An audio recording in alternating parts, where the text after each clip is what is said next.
Alexa POV. Pagkatapos ng pag-uusap namin yun ni Luther, pumayag na din naman siya noong sabihin ko sa kanya na wag niya na akong ihatid pa sa bahay. Kaagad akong pumara ng tricycle. Habang daan, panay pang lingon ko sa pag-aalalang baka sundan niya ako. Ayaw ko din kasing malaman niya kung saan ako nakatira eh. Hanggat maaari ayaw ko ng gulo. Tapos na ang kabanata sa buhay ko, nakasama siya at ayaw ko nang bumalik pa sa dati. Mabilis na lumipas ang mga araw. Hindi na muling nagkrusal ng daming dalawa ni Luther. Mukhang napagawi na lang talaga siguro siya dito sa school namin dahil sa pag-sponsor niya para maitayo ang library. Simula din noong nagkausap kami ni Luther, mas nagkaroon na rin ako ng confidence sa sarili ko.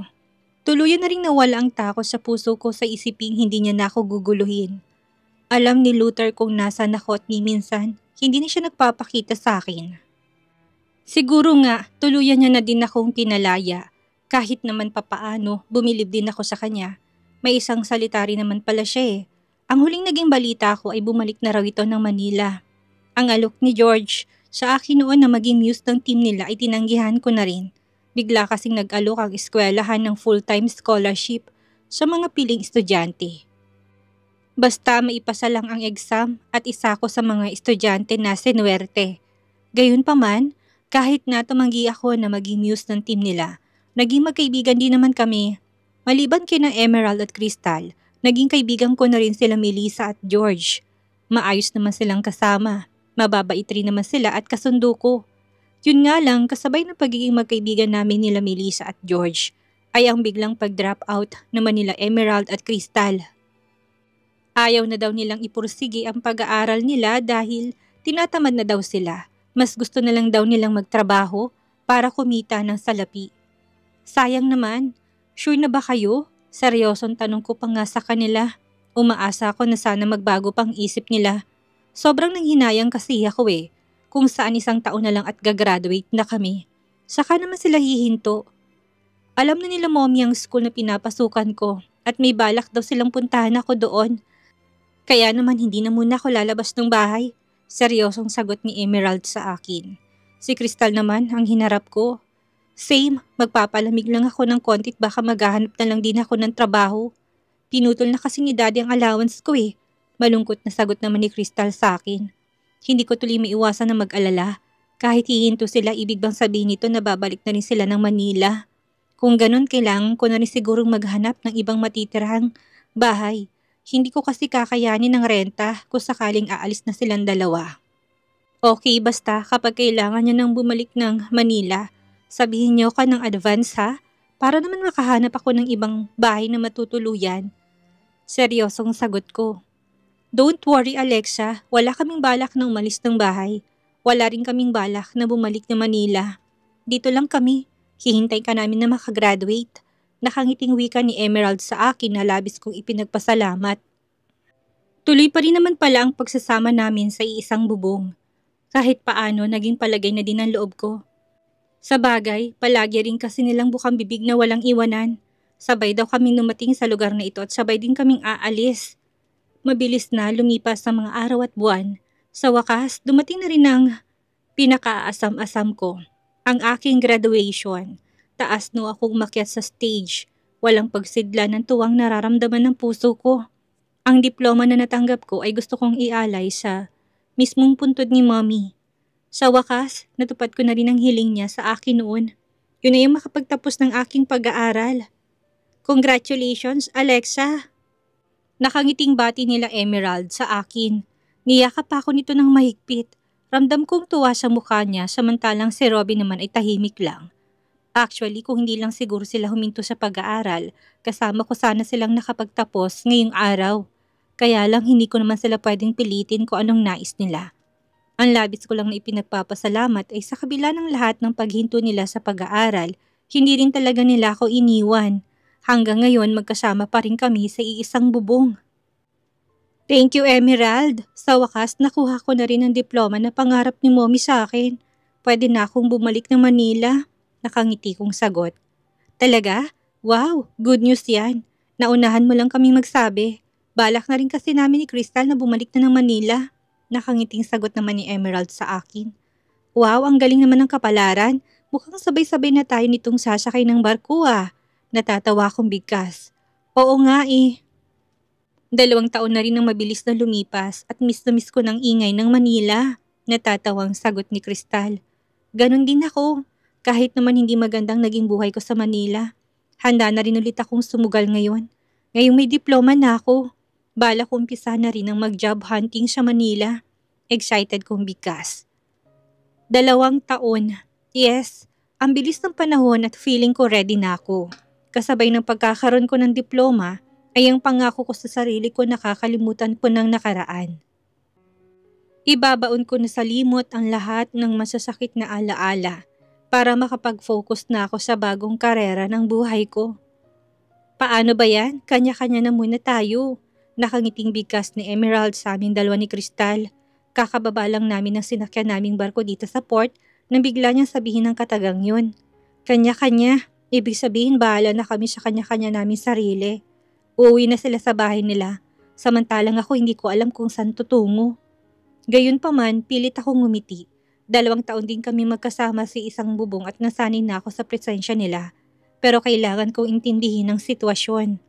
Hindi habang buhay kasama ko sila. Oo naman, kanya-kanya na tayo. Pero text-text pa rin tayo. Hindi porket nandito na tayo sa Manila, hindi na tayo magkakaibigan ha? Nakangiti kong sagot. Oo naman, kahit na anong mangyari, friends pa rin naman tayo. Sagot din naman kagad ni Crystal. Ilang saglit lang nagkanya-kanya na rin kami ng landas. Sumakay ako ng bus patungo sa pinakasentro ng Metro Manila. Bala ko maghanap ng mumurahing hotel habang iniisip ko kung anong gagawin ko. Bala kong i-check ang dating bahay namin ni Mommy. Titingnan ko kung pwede pang tirahan at kung hindi na baka maghanap na lang ako ng maupahang kwarto bago maghanap ng trabaho.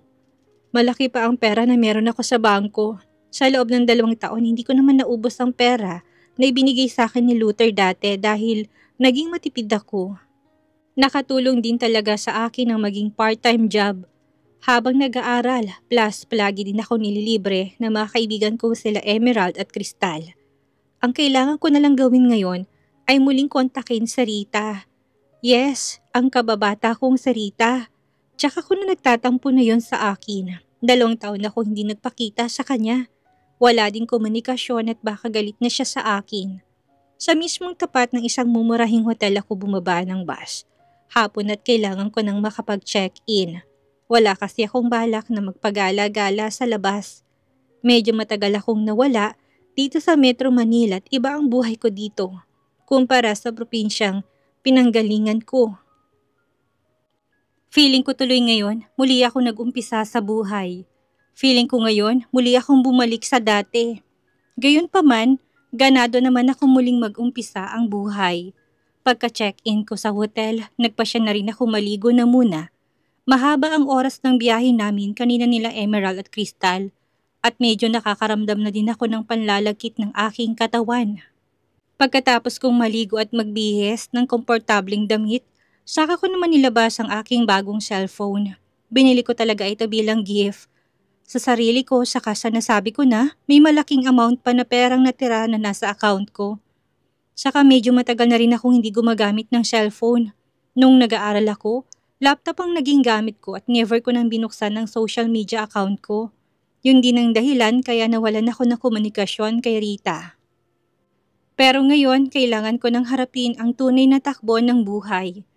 Ang mga posibleng paparating na pagsubok sa akin. Nandito na ulit ako sa Metro Manila at alam kong may chance na muli kong makakasalubong ang landas namin ng mga taong naging dahilan sa mga pasakit ko noon. Isa na doon ang aking ama na si Gerardo Romualdez, kasamang kanyang asawa na si Marta at ang anak-anak niyang si Alvira. Simula nung umalis ako dito sa Manila, wala na rin ako naging balita sa kanila at hanggat maaari, ayaw ko na rin talagang muling mag-cruise ang landas namin. Inopen ko ang kaka-create ko pa lang na social media account ko. Sila Crystal, Emerald, George at iba pang mga classmates ko pa lang ang mga friends ko. Maraming tag photos noong graduation namin. Pero mas lalong kumislap ang tuwa sa mga mata ko nang sa wakas, inaccept na ni Rita ang friend request ko. Nag-reply din siya sa message ko and as usual, Puro tanong ang binato niya sa akin.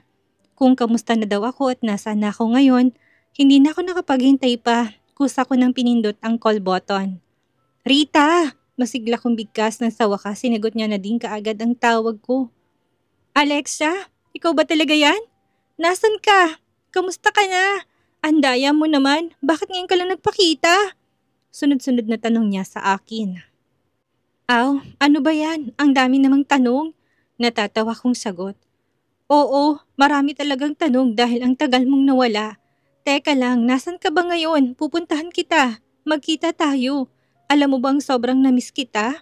All these years, saan ka ba nagtatago kang babae ka? Seryoso niyang muling bigkas. Muling gumuhit ang ngiti sa labi ko. Masaya ako dahil kahit papaano sa pagbabalik kong ito dito sa Manila, may isang tunay pa rin palang kaibigan ang naghihintay sa akin. Nandito sa hotel, kababalik ko lang dito sa Manila. Seryosong sagot ko sa kanya.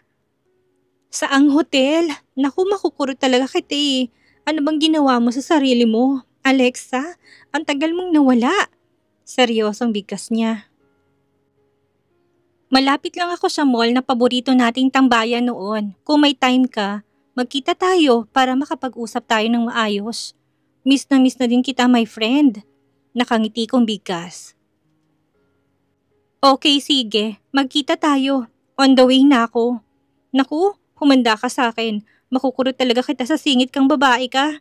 Seryosong bigkas niya. Bago niya tuluyang pinatay ang tawag. Hindi ko naman mapigilan ng mapangiti. Pagkatapos naming mag-usap, mabilis na din akong gumayak para makipagkita sa kanya. 2 years din kaming hindi nakita ng isa sa mga taong kaisa-isang kakampi ko noong mga panahon na lugmok ako. Alexa! Ikaw nga! Nakangiting wika ni Rita sa akin nang magkita kami dito mismo sa harapan ng paborito naming mall. Walang pag-aalinlangan na mahigpit niya akong niyakap. Rita, ang ganda mo! Kamusta ka na? Teka, ikaw ba talaga yan? Mukha ka na talagang asansado ha? Nakangiti kong sagot. Totoo naman talaga kasi, ibang-iba ng aura ni Rita ngayon. Ang damit na suot niya ngayon ay halatang mamahalin. May makapal na hikaw at kwintas na din siya. Sa loob ng 2 taon, ang laki na ipinagbago ng appearance niya. Ano ka ba? Mas maganda ka pa rin kumpara sa akin. Teka lang, kumain ka na ba? Saan ka ba nakarating ha? Bakit ngayon ka lang? Seryosong tanong niya. Mahabang istorya, pero ngayon nagbalik na ako dito sa Metro Manila. Gusto ko na umpisahan ulit ang magiging buhay ko. Seryosong tanong ko. Heist, thank you naman at sa wakas nalagpasan mo na rin ang mga pagsubok mo, Alexa. Masaya ako dahil nagbalik ka na. Nakangiting bigkas niya at pagkatapos noon, hinawakan niya ako sa kamay at giniya papasok sa loob ng mall. Diretso kami sa isang kilalang restaurant. Isang fine dining restaurant at kaagad na rin kaming umorder. So, kamusta na? Saan ka na ngayon nagtatrabaho? Nakangiti kong tanong sa kanya. Well, sa dating kumpanya pa rin. Sa LMB Corporation. Hindi ko maiwan-iwan dahil malaki ang sahod plus ang bilis din ng promotion ko. Nakangiti niyang sagot. Wow, talaga? I am so happy for you, Rita. Nakangiti kong sagot. Napatitig naman siya sa akin. So ikaw, kamusta ka? Anong plano mo ngayon? Seryosong tanong niya din naman sa akin. Ayos na ayos lang ako. Actually, 3 hours pa lang ako dito sa Manila. Balak ko kasing dito umpisahan ang karera ko eh. Saka may balak din akong lumabas ng bansa. Nakangiti kong sagot. What? Meaning to say gusto mo mag-abroad? Seryosong tanong niya sa akin. Nakangiti akong tumango. Yes. Pero baka matagal pa. Maghahanap na muna ako ng trabaho para naman makasurvive ako sa hirap ng buhay. Nakangiti kong sagot sa kanya. Wow, tamang-tama. Kung trabahong pag-uusapan, pwede kitang irekomenda sa LMB. Maraming bakante ngayon. What do you think? Nakangiti niyang tanong. Hindi ko naman mapigilan ang papangiwi. Ang LMB ay pag-aari ng lalaking gusto ko nang iwasan habang buhay. Si Luther Montefalco Ferro. Hindi na siguro. Ibang company ang target ko. Actually, any company basta wag lang sa LMB. Seryosong sagot ko. Alexa, ano ka ba? Hindi porket nagtatrabaho ka sa LMB, Makakasalubong mo na si Sir Luther palagi. Alam mo bang 2 taon na si Sir Luther sa abroad naninirahan? Hindi na nga siya nakikita sa opisina eh. Seryosong sagot niya. Hindi ko naman maiwasan ng magulat. Maraming negosyong hawak ang LMB at hindi porket siya ang may-ari ng kumpanya na yan. Magkukurs na palagi ang landas ninyo. 10,000 of employees ang meron sila at tsaka ko na hindi ka naman mapapansin ni Sir Luther eh. Lalo na't dinig ko, wala na siyang balak pang manirahan dito sa Pinas. Seryosong bigkas ni Rita.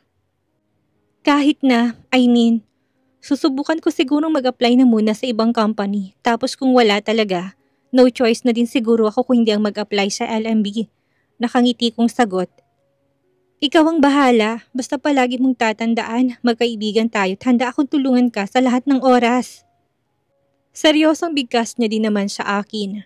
Marami pa kami napag-usapan ni Rita. Napag-alaman ko rin na tuluyan ng i-demolish ang dating tinitirhan namin.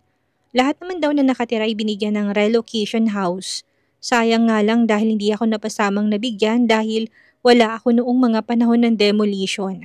Gayunpaman tanggap ko na rin ang lahat at no choice kung hindi ang mag-move on. Kung gusto mo, sa bahay ka na lang namin muna tumira, Alexa. Alok niya pa nga sa akin pero umiling lang ako. Wala akong balak na makipisan sa kanila. Nakakahiya sa mga magulang niya. Maghahanap na lang siguro ako ng mauupahang maliit na kwarto kung saan magiging komportable ako. Hindi ba't may naregalo sa yung penthouse si Sir Luther noon? Kung ayaw mo sa bahay namin, baka pwede ka doon. Remember, nakapangalan sa yung penthouse na yun at pwede kang tumira doon hanggat gusto mo. Muli niyang bigkas. Muli din naman ako umiling. Wala na akong balak pang balikan ang mga bagay na matagal ko nang ibinaon sa limot. Ang penthouse na regalo ni Luther sa akin na hindi ko na talaga matatanggap. Hindi bali na lang na makipagsiksikan ako sa mga paupahang kwarto. Wag lang ulit ako magkaroon ng komunikasyon pa kay Luther kahit kailan. Heist, ano ba yan? Lahat na lang ng suggestion ko, ayaw mo. Narinig kong reklamo ni Rita. Hindi ko namang mapigilan ang matawa. Naka-move on na kasi ako eh. Basta lahat ng kaugnayan kay Luther, ayaw ko nang balikan pa. Seryosong bigkas ko. How about your dad? Seryosong tanong niya. Hindi ko naman mapigilan na magtaka. Ha? Sino? Si Gerardo? Hindi ko siya ama. Pinutol ko na ugnayan namin sa isa't isa. Kahit nasabihin ko sa'yo na mag-isa na lang siya sa buhay, seryosong bigkas niya. Alexa, sa loob ng 2 taon na wala ka, marami din ang mga nangyari na mahirap pigilan. Namatay ng asawa niya si Martha at nasa home for the aged na din ang daddy mo. Si Elvira naman nasangkot sa kasong kidnapping at nakakulong ngayon. Seryosong bigkas niya. Hindi naman ako makapaniwala sa narinig. Kung totoo ang sinabi nitong si Rita, isa lang ang masasabi ko. Dumating na ang karma nila. Pagkatapos naming kumain at mag-usap, mabilis na din ako nagpaalam kay Rita na babalik na ako ng hotel. Bala kong magpahinga dahil bukas ng umaga. Uumpisahan ko ng maghanap ng mauupahan kahit maliit na kwarto lang. Are you sure na hindi ka sasama sa akin sa bahay? Pwede ka naman doon ah. Welcome na welcome ka sa bahay namin, Alexa. Nakangiting wika ni Rita sa akin. Asensado na talaga siya dahil may sarili na rin siyang kotse. Nagpresenta pa nga siya na ihatid ako dito sa hotel kung saan ako naka-check-in. Ayos lang talaga ako, Rita. Huwag mo kong alalahanin, kaya kong sarili ko. Nakangiti kong sagot. Ikaw, sige, bahala ka. Pero kapag may kailangan ka, huwag kang mahiya na tawagan ako, ha? Regarding nga pala sa paghahanap mo ng bahay, magtatanong-tanong din ako. Nakangiti niyang bigkas. Thank you, Rita. Sige, kapag kailangan ko ng tulong mo, tatawag ako sa'yo. Nakangiti kong bigkas. Mag-ingat ka dito, ha? Siya nga pala, kita tayo sa Sunday. Pasya lang sa kakain sa labas. Kagaya nung dati. Muli niyang wika na kaagad ko namang sinang-ayunan. Pagkatapos ng konti naming pag-uusap, kaagad na rin ako nagpaalam sa kanyang papasok na ako sa hotel. Naging maayos naman ang buong gabi ko sa pananatili ko sa hotel. Naging maayos ang pagtulog ko at sinadya ko talagang gumising na mas maaga kinabukasan para maumpisahan ang paghahanap ng mauupahang maliit na kwarto.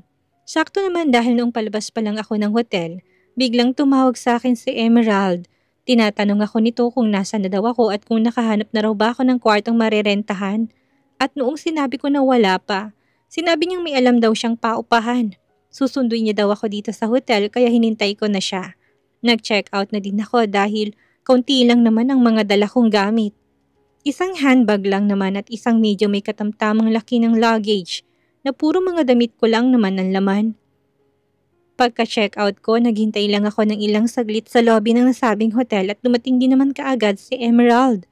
Napawaw pa nga ako dahil nakakotse na ito.